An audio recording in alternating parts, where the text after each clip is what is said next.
Kick six shall not be mentioned in this household. The kick six. But it happened.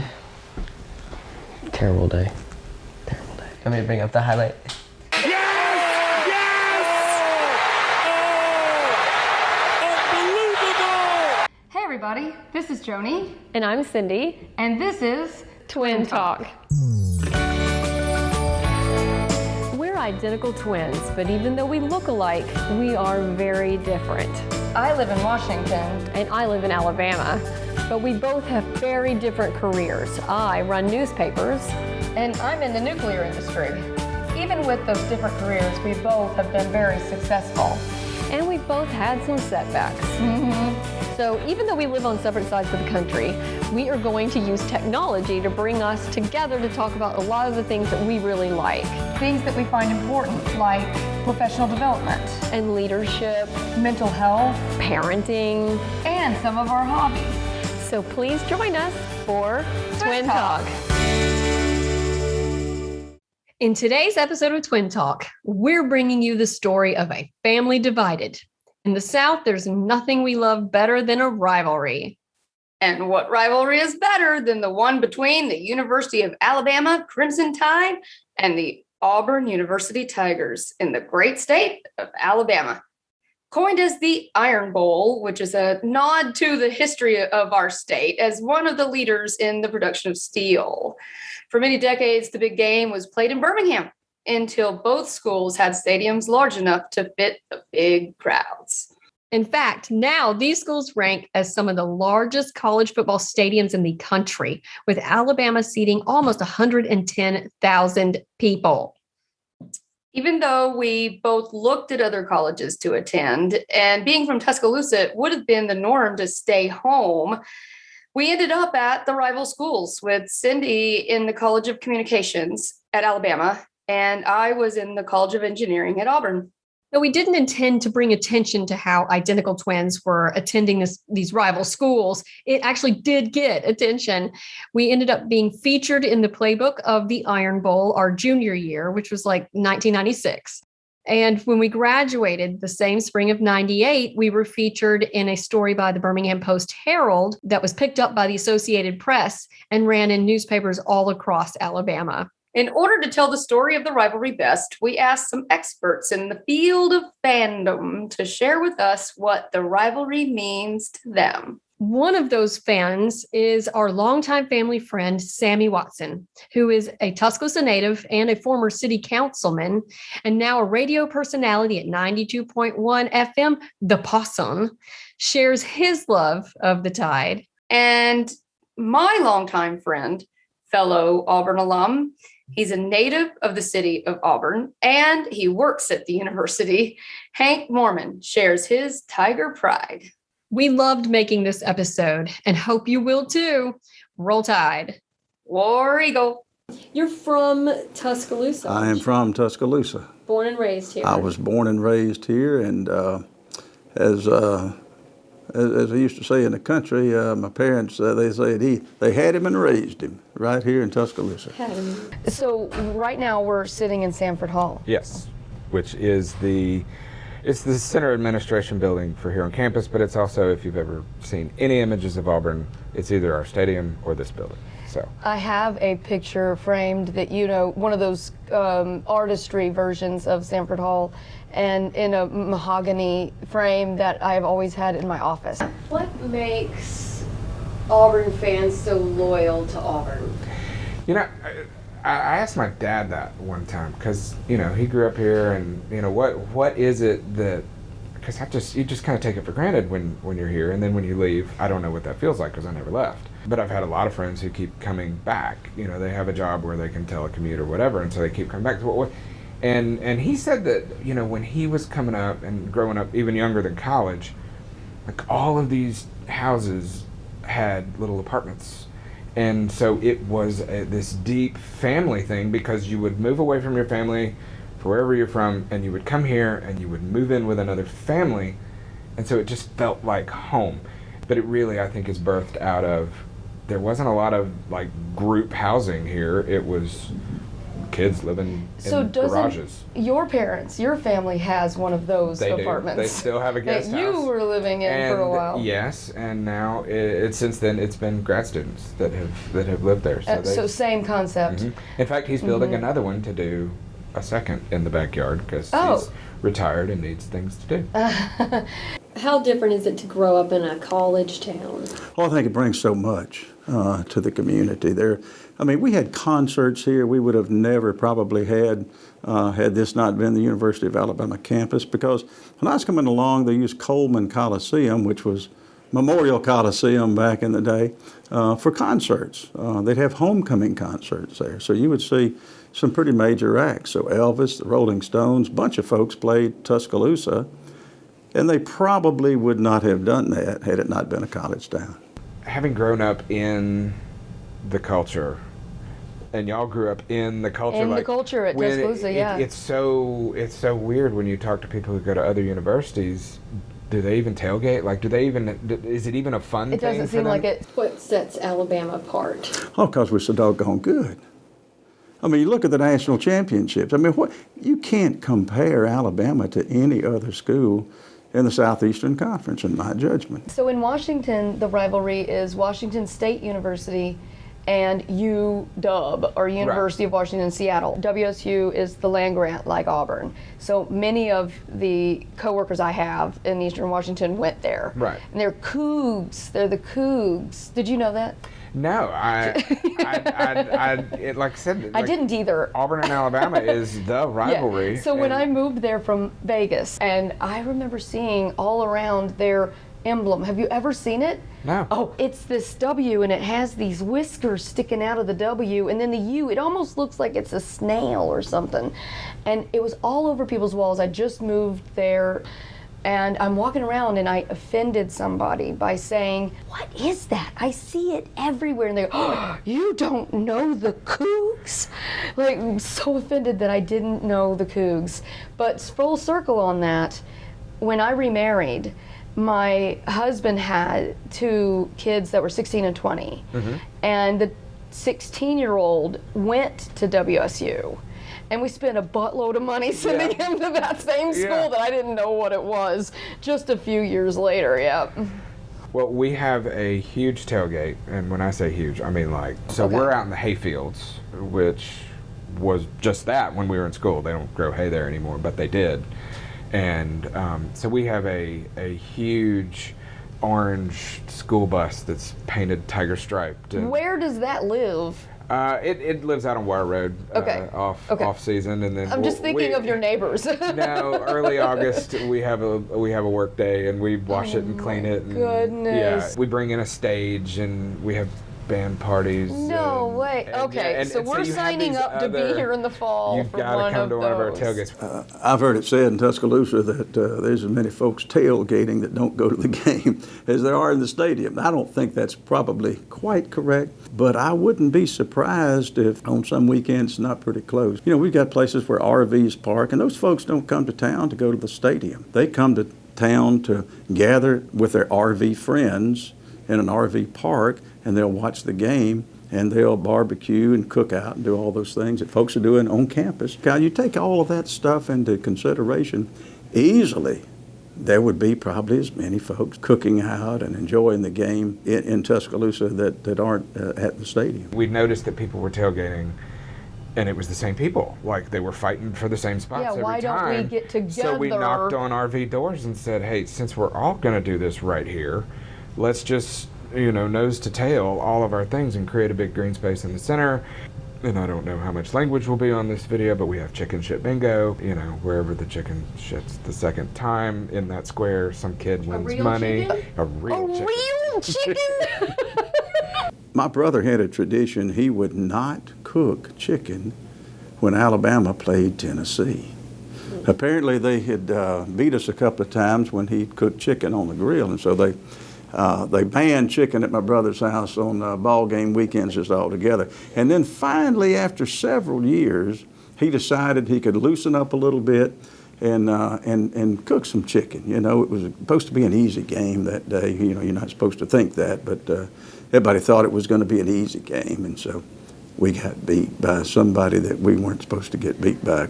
And he is convinced, of course, from that point on, that is because he cooked chicken. It was his fault that Alabama lost that day. Do you think that the rivalry sometimes just plain goes too far? Absolutely. You know, you know, there's the healthy things where it's fun. You know, I have a friend who is a lifelong Alabama fan. Auburn won one year, and the bet was he had to wear an Auburn hat for a year. This is fun. And he did it. He was a man of his word. He wore an Auburn hat for a year. Said War Eagle when it was said to him. That was the other part. Oh, he had to. If somebody said War Eagle to him, he had to say it back. Yes. And he did it with comedic effect the entire time. It was great. Those are great. You know, you got a really good friend that's pulling for the other team, and you're pulling for Alabama. That, to me, that's a lot of fun, because we're jabbing at each other, you know. And I have a good friend who attended Tennessee, and we used to beat them pretty regularly, and have for the last few years. But this was one game probably back in the 70s or probably 80s, yeah, 80s. And we beat him pretty bad, and I knew that he had attended the game. And so I went and got a big basket of oranges from the grocery store, and I put them in his driveway and took my car and ran over them all. So when he came home from the ball game that night or the next morning, he came home to a driveway full of squished oranges, you know. So Very orange. Yeah. Nothing that would hurt anybody, but just a little fun, you know. Yeah. So we've added Cindy to the conversation because, believe it or not, she can't talk about the rivalry I can't be quiet. with sitting over there. No, I can't. And we're going to share mics. Okay. I cannot be quiet while we talk about the rivalry, because I do think that an Alabama fan has to add on to this saying, we think that poisoning trees is going too far as well. Absolutely. And it's both sides can equally agree. You know, we're kind of in a state of we're in a crisis in this country right now where we can't talk about anything opposing without it going south. You know, And that was a decade ago when the Harvey Updike thing happened. So it's almost like this crescendo has been happening But for we that wanted long. to, at that time, a lot of Alabama fans wanted to distance ourselves from this guy and say, look, he has been. He was banned from campus. No Alabama fan should revel in the fact that was done. You know, we shouldn't like that, and I hope it never gets to the point that either school would like something like that happen, or like something that happened like that to the other school. That's you know, we don't need that. It doesn't have a place in either university's what we're about. So I don't think any good Alabama Crimson Tide fan would say, boy, I sure am glad that dude poisoned those trees, you know.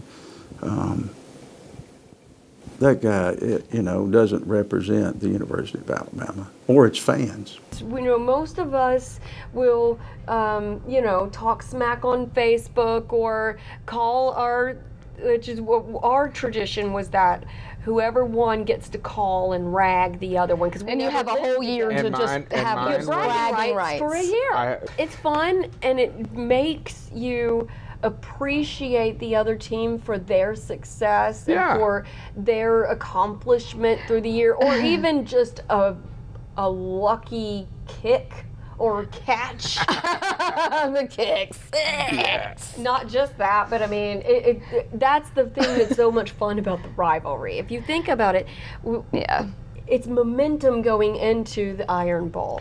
That it could be anyone's game. It always could They be. could have a crappy One team season could be losing every game of all the season, year. and you still never know who's You going to win. never know. So when you know, I had friends that don't understand the Alabama-Auburn rivalry. Ask, you know, why are you so nervous? Y'all win all the time.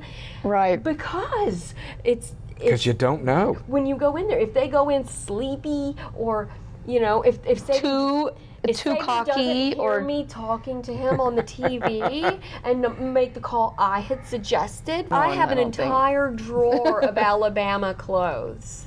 And I she was saw it. shocked. But I think the reason why I don't is because I can't buy Auburn clothes where I live in Eastern Washington. And so that goes to, I think I might have a full on drawer. our birthday, she always asks me to get her something Auburn because I lived in Birmingham for Right. 20 years off and on. And I would go to a Hibbett Sports. I remember going to one year. And I mean, I would look around to make sure there's no one that knows me. I had a 3-year window where I didn't go home for 3 years. This window is 2 years. It's been 2 years since I've been home. When it had been the 3 years, 2 years ago, Right. I went to one of those half and half. Oh yeah, they're In Birmingham. everywhere now. Yeah. And I spent $400. Oh my goodness. I got this. It's so. Bo Jackson. Now mine has 16 from when we had 16 national champions, but we now have 18. Do you remember when we were in college? There was this commercial that ran, and there's this guy, and he's going through the airport, and he's got a couple kids, and like his whole life's obviously falling apart. You know, he's like trying to drag these kids to the airplane, and it's not really working. But he's got like this old Auburn T-shirt on, and then there's this really distinguished, finely dressed businessman walking the other way, and he just has a simple little Auburn lapel pin. And he looks over at the dad who's struggling with the kids in the airport, and he's just like, War Eagle.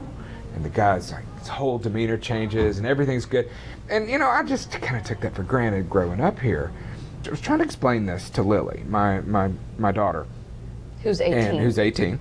And so she does big girl things, and she raised money and went on a trip abroad and went to Europe 2 summers ago. So here's this girl, and she's, you know, a teenage girl. She's smart, but she's a teenage girl, and she's kind of not always paying attention. And she was in Eagle's Nest. No, she was in a like an old manor house somewhere in Austria, and they had taken this little day hike up, and they go up, and they're on the 2nd floor, and she looks around, and this guy looks at her and goes, War Eagle. She had an Auburn baseball shirt on, which we're more baseball than football in our likes at our house, and so she has this Auburn baseball shirt on, and this guy's like, I went to school there, I miss it, it was great, and so of course we get the Skype call that night from Lily, and she's like, Dad, you're right, like it's family, like these people, like I felt like this guy wasn't going to attack me, like he was a nice guy, and Some stranger was talking to her. the only thing I had to base that on was he looked at me and he said, War Eagle. Like for me, living in Eastern Washington, and you just don't meet other people who are Auburn fans. But whenever I travel, I like to wear something because I you're know. gonna get it. And for me, I have had a lot of work in the South, like over in South Carolina. It's another. They made plutonium there too. Right. And so I tend to spend a lot of time there, and I go through Atlanta to be able to get to Augusta, Georgia, so I can go to the plant. And if I'm going through Atlanta, I am gonna wear my Auburn suit. yeah. I am gonna get, and I can count how many Oh, I yeah. get, and for me, it's refreshing. So there's this perception that Alabama fans, because Alabama wins so much, that a lot of people choose to be an Alabama fan even when they never went there. Right, So the you hear sidewalk that. alumni. Sidewalk alumni. And it feels good to follow winners. Yeah. And we know, which I think the reverse is, we're comfortable with losing. We aren't sore losers. We know how. We have some experience. You know, with who it. do you want But you around don't. you when you lose? You want your family. Yeah. And Auburn is just a big And you're not family. going to meet a lot of Auburn fans who didn't go there. They just chose to be an Auburn fan because it's painful sometimes. Hi, I'm William. I'm Cindy's son. Hey, I'm Christian. I'm Joni's son. Now you've done it so many times, it's boring. Yeah. So, who do you root for? Auburn. Alabama. Both my parents went to Auburn, and it's 10 times better than Alabama, but, you know, that's all right. Both my parents and the majority of my family has gone to Alabama. They're both great schools, but Auburn happens to be better. Nope. So why do you think you became a fan so young? Just because I grew up watching it. Yep, same here. My mom and dad both kind of forced it upon me, but I love it. Huh? It was crammed down your throat. No, not really.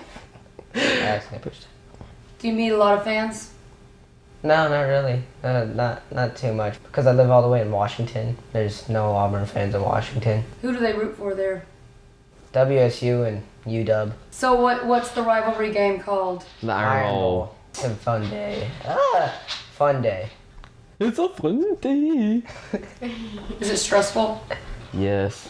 Only when Auburn goes to Alabama. They lose every time. It's the sad truth. So what is the best day, best game in the history of Auburn? Kick six. God. No. Tell yeah. us, what is the kick six? So, Nick Saban wanted his second back, and they decided to kick a field goal instead of going to overtime, and it was underkicked, and Chris Davis took it 110 yards back for a touchdown to win the game. That didn't happen in my household. Are you rewriting history, William? Yes. So do you know why they call it the Alabama Crimson Tide? No. Or say Roll Tide? Do you know why? They stomp everybody. So why do we have a tiger and yet it's War Eagle? Everybody as the else has a correct- tiger. It's not original. It's not original. You know, I'm taking an unoriginal tiger over an elephant. I'd take that. Oh, well. You got it then. Yeah. So who is the best player of all time from your team? Bo Jackson. Best player from Auburn, Bo Jackson. How about for Alabama? Who's the best player of all time for Alabama? I really don't know. There's been a lot of derivative. Not true. There's been so many. Yes. But there's only been like one quarterback that's actually panned out. That is so not true. Every single one of them has. Why do you think the fans from one team dislike the fans from the other team so much? It's a rivalry. I mean, what else do you expect? They're both colleges in the same state, and usually when they're two big colleges in the same state, it's a rival. Yeah. UW and Washington State, you got... Alabama's such a better school. Okay. Thanks for joining us for this episode of Twin Talk. On our next episode, we're going to feature Cindy's dream. Yes, about how I am owning newspapers like I've always wanted to do since I was 14. Like us or subscribe. You can find us on Instagram at Twin Talk Fluencing. You can find us on Facebook, we're Twin Talk, or you can just email us at twinfluencing@gmail.com. We want to hear from you.